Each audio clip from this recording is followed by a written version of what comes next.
Itong fa, itong itong fa, kapag ganyan yung bawin niya yan ay fi. Kapag meron dumikit sa kanya na alif fulay na ganyan, mabibigkas mo yan sana fi. Patatagalin mo kasi meron mad dito. Halimbawa, fi kulu. Kaf, kaf ito ay ku. Itong lam ay may wow dito na mad. Yun yung wow. Yan siya, bali fi kulu. Patatagalin mo, wag mo sabihin na fi kulo kasi may mad dito na magpapatagal kaya fi kulu bihim. Ito yung ba, ito yung ha. Ito yung ha, letter H. Ito yung ha, letter H. Ito yung mim. Fi kulu bihim. Pero kapag kahit na ganyan, kapag sila'y babangga sa letrang may sadda o di kaya ay may suko na hindi mo pa rin magagamit na patatagalin. Katulad na nakita mo kanina. Mu'amilus solihat. Hindi natin nagamit na patatagalin. Okay, ganun yun ha.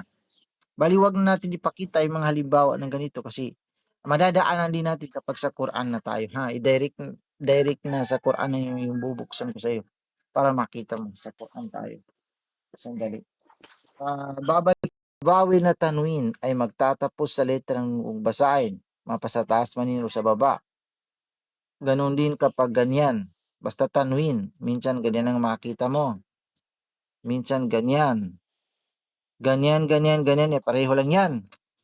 Magtatapos sila sa letrang nun kung basahin. Pero kapag sila'y babangga sa itong mga letrang kanilang babanggain, kapag ito yung letrang kanilang babanggain, hindi pa rin magagamit sila sa ending nila na nun kapag ang lam o di kaya ay ra o di kaya ay mim or wow or ya o nun. Pero itong nun hindi naman masyadong halata. Kapag itong mga bawin na tanwin ay kapag dito sila babangga ay hindi mo sila magagamit, mababasa sa ending nila na nun. Ah, meron kang makikitang sadda dyan. Magbigay tayo ng halimbawa. Halimbawa, dito sa ito ay ya.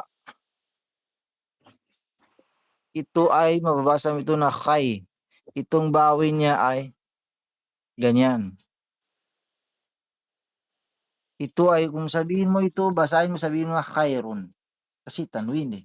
Pero kapag basahin mo yan kapag ang babanggain niya ay alam, ito ay ha. Itong lam ay may sadda dyan. Ito yung bawin. Ito yung bawin ng ha. Ito yung mim. Ito ay mababasa mo na ito na khairul lahum. Khairul lahum. Minsan khairul lakum. Iba-iba yan. Hindi mo siya nagagamit sa ending niya na nun. Parang ganyan yung nakita ko yan. Ganyan. Ganyan. Kahit na ganyan pa yan. Tanwin na ganyan. Mapasa taas mo yan o sa baba. Iyan ay khairal lahum. Khairal lahum. Hindi mo siya magagamit. Hindi mo siya sabihin na khairan. Kahit na siya tanwin. Kasi binangga niya ay lam. Ganon din kapag ra. Ra. Halimbawa, Ghafurur Rahim. Gafu, itong ra ay tanwin yung bawin niya. Yan. Tapos, ang babanggain niya ay ra. Ghafurur. Meron ka talagang makikita ang sadda dito. Ghafurur Rahim. Hindi ko na itutuloy kasama niya dito. Pero ganyan yung halimbawa. Bali, kapag lam at saka ra, na ganyan.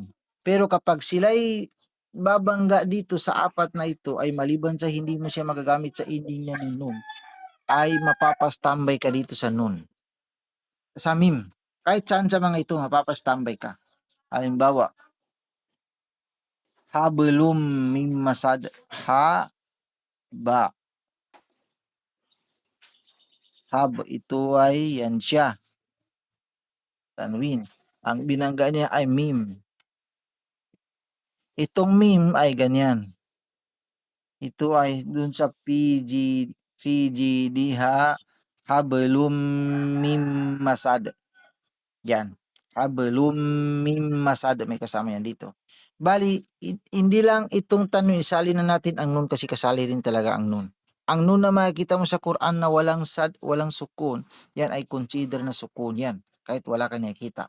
Kaya sila rin magkakasama. Kapag ang nun na ganyan ay babangga sa kahit saan sa itong ito na mga ito, ay masasilent siya, hindi mo siya magagamit.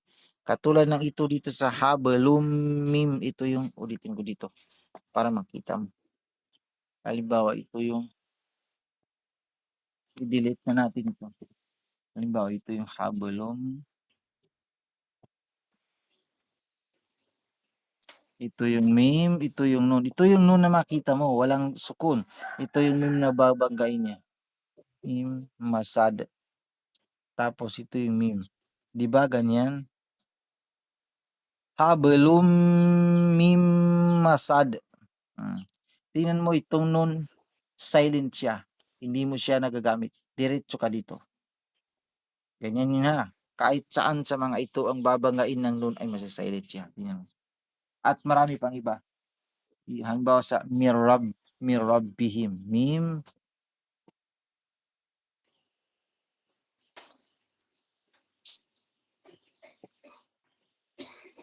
Ito ay mirabbihim.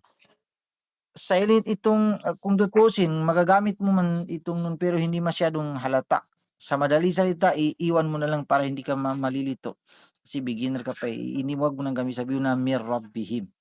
Kasi sa ibang level lang nagpapaliwanag na sabihin na paghaluin. Pero sa ngayon ay wag na. Hindi naman kahit na paghaluin pa yan, talagang hindi naman talaga maririnig yan ng klaro eh. Kung naririnig konti lang, dipinin siya magbabasa kung kaya yung i-balance. Pero doon ka na lang sa iwan mo na lang. Mir rabbihim. Ano yung halimbawa ha? Okay na, okay na? Bali siya to sa Quran na. Siya to sa Quran lahat. O pinantay Quran. O, mapiyaw ni nang kabag, istroy da ba na gilay